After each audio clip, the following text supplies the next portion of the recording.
Et donc là, l'aventure continue. Je démissionne là-bas en juin 2019. Mais avant de démissionner en juin 2019, je continuais déjà à faire mes activités. Seulement que lorsque j'étais là-bas, vu qu'on n'avait pas accès au téléphone, mes activités ont pris un coup.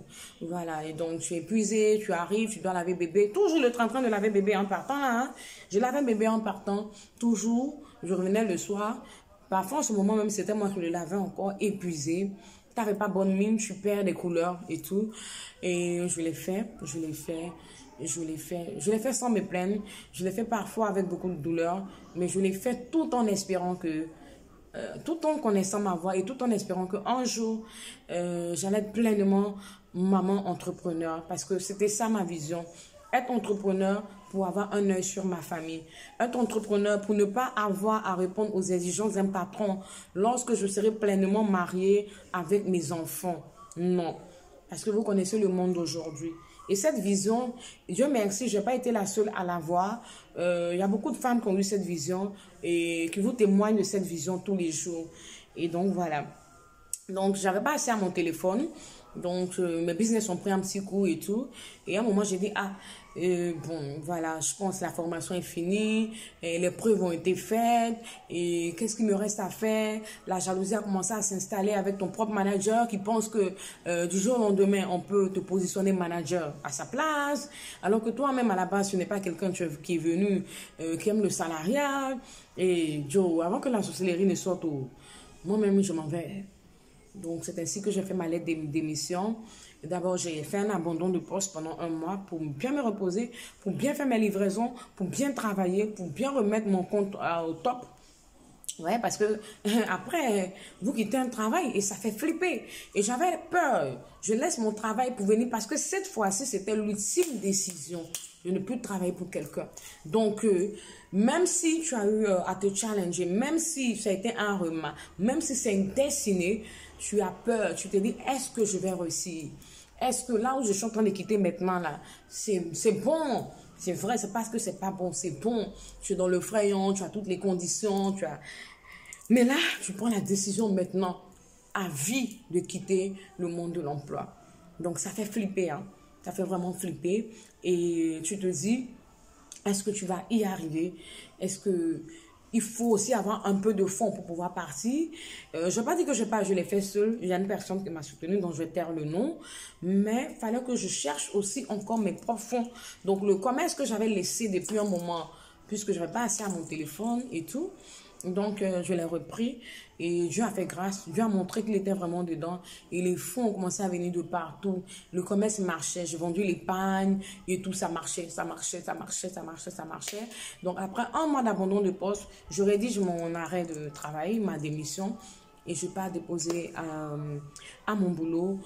Personne ne veut me laisser par-ci. Mon patron ne veut me laisser par-ci. On me demande ce que je veux et tout. Je dis non. Que je ne veux pas, ça va. Personne ne veut me laisser partir. Je dis non, non, non, non, non, ça va. Franchement, s'il y a un souci, je vais vous revenir. Il a même déchiré ma lettre de démission. S'il y a un souci, je vais vous revenir. Il m'a même laissé sa carte de crédit. Et quand il me laisse sa carte de visite, au même moment, je lui laisse aussi ma carte de visite. Est-ce que quelqu'un peut comprendre quelque chose? Ça veut dire que j'étais préparée. Ça veut dire que parfois vous êtes dans un environnement où les gens ne savent pas qui vous êtes, vos capacités, vos aptitudes. Parce que dans ce genre de boulot, on est un peu parfois marginalisé. Parce qu'on vient dire, ah, pourquoi tu as dit ça? Pourquoi tu as fait ci? Le manager se croit plus manager que toi. Alors que toi-même, tu as un plus grand large sens du management que la personne, en fait. Mais juste parce que là, maintenant, il est ton manager. Donc, il sort sa carte de visite, je sors ma carte de visite sur ce nom. L'aventure s'arrête là pour moi dans le monde du salariat. Et je commence maintenant mes activités et tout. Les parents ne sont pas encore au courant de ce que j'ai arrêté de l'autre côté. Mais j'ai une mère qui est vraiment futée, qui sait un peu tout. Hein. Voilà, elle a le flair là. Vous savez, ça c'est propre à nous les femmes. Elle savait que je ne battais pas au travail et tout ça. Mais bon, là maintenant, elle en avait commencé à en avoir sa claque. J'ai commencé à en avoir marre de tout le temps parler, de lutter et tout ça. Et puis bon, voilà, c'est resté comme ça. Je continue, j'ai repris mes choses de plus belle. J'ai changé plusieurs fois mes pages parce que si je ne l'avais pas fait, au jour d'aujourd'hui, je serais vraiment à une certaine dimension. Là, j'ai 10 400 abonnés YouTube. Comptabilisant hein, YouTube, Instagram et Facebook, il y a 8000 et quelques. Non, non, on va dire 8600, 10 600 comptabilisés, d'accord? Si je n'avais pas supprimé ma page Facebook, je crois il y a 3 ans de cela, on serait déjà très loin. Mais je suis quelqu'un qui a tendance à recommencer quand elle pense qu'elle est en train de prendre un nouveau départ. Et pour cette fois-ci, je ne pense pas supprimer la page Facebook que vous connaissez qui s'appelle Autonomisation de la femme. Non, je ne compte pas la supprimer. Elle va demeurer. Donc, pour ceux qui se sont posés des questions, mais pour tout ce parcours, pourquoi jusqu'à présent tu as ça? C'est parce que à un moment donné, j'ai tout recommencé à zéro. Et ayez l'habitude de tout recommencer à zéro. Même là où je suis en train de vous parler, je suis dans un recommencement. Malgré ces années d'entrepreneuriat, je suis dans un recommencement. Un recommencement qui ne plaît à personne, peut-être, mes parents. Pourquoi? Vous le savez déjà, vu le début de mon parcours. Un recommencement qui est en train de les motiver à me dire, pas te chercher de boulot. Et je leur ai dit non. Et on est dedans, comme on dit.